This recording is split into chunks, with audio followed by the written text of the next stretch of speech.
राधा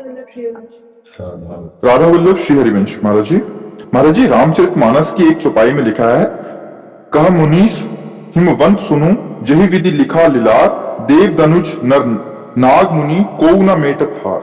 महाराज जी, क्या ये वास्तव में सच है? जो कुछ आपके लिए भाग्य में लिखा हो चुका है वो अमिट है? या एक चौपाई में ऐसा भी लिखा है, जो तपु करे कुमारी तुम्हारी, भावे मेटी सकूं त्रिपुरारी। भाग्य तप एवं नाम। अब इसके दो भाव समझने हैं कि जो हमारा भाग्य रचना इस शरीर को रचते समय हुई है वो हमारे कर्म परिणाम से। किसका प्रश्न है?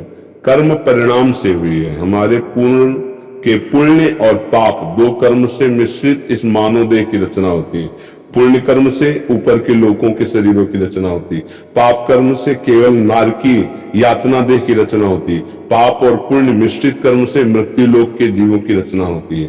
तो ये जो मानव देह रचा, तो रचने के समय दो विभाग, एक पाप का विभाग और एक पुण्य का विभाग। उस समय पाप के विभाग में इस अवस्था में ये दुख आएगा, इस अवस्था में रोग आएगा, इस अवस्था में घटना घटेगी, इस अवस्था में ये अनुकूलता आएगी, ये संपत्ति मिलेगी, ये सुख विधान, ये प्रारब्ध हो गए। प्रारब्ध वो कोई देवता नहीं है, हमारे कर्मों का कुछ परिणाम इस शरीर में। अब जो तपस्या के द्वारा, जितेंद्रियता के द्वारा, भजन के द्वारा पूर्व के पापों का नाश करने में समर्थ है, वो इसी समय अपने भाग्य को नष्ट कर सकता है। तभी वो जीवन मुक्त होता है, तभी वो मोक्ष पदवी। भाग्य में थोड़ी लिखा है कि तुम जीवन मुक्त हो जाओगे। ये तो भजन और तप के द्वारा हमारा नया कर्म बना ऐसा, जिससे पूर्व कर्म को बाधित करके और मोक्ष पदवी को प्राप्त हो गया। तो ये तो परम सत्य है, पर उस कोटि का तप हो। अब जैसे 1 किलो आपका पाप है और 5 ग्राम आपका भजन है, तो क्या करेगा? जब 1.25 किलो भजन हो तब 1 किलो को बाधित करके वो आगे 25-250 ग्राम बढ़ गया।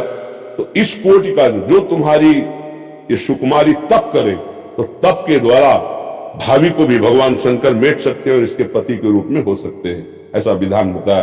तो तपस्या का तात्पर्य होता है इंद्रियों को विषयों से विमुख करके निरंतर इष्टाकार वृत्ति करना, इसे तप कहते हैं। जो काम क्रोध आदि वेगों का आक्रमण होता है, उसको, उस ताप को सहना और निरंतर इष्टाकार वृत्ति रखना, इष्ट में वृत्ति रखना बहुत कठिन है। इष्टाकार वृत्ति करना अगर ऐसा है तो प्रारब्ध का नाश भी हो जाएगा।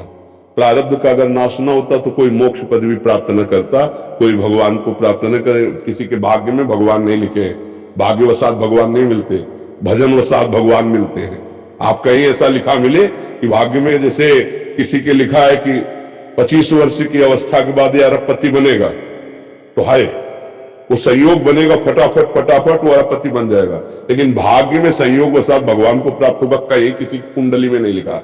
ये तप के द्वारा, भजन के द्वारा भगवान को प्राप्त किया जाता है। इसका मतलब प्रारब्ध का क्षय किया जाता है, प्रारब्ध का नाश होता है। अगर ना होता तो भगवत प्राप्ति होती ही नहीं।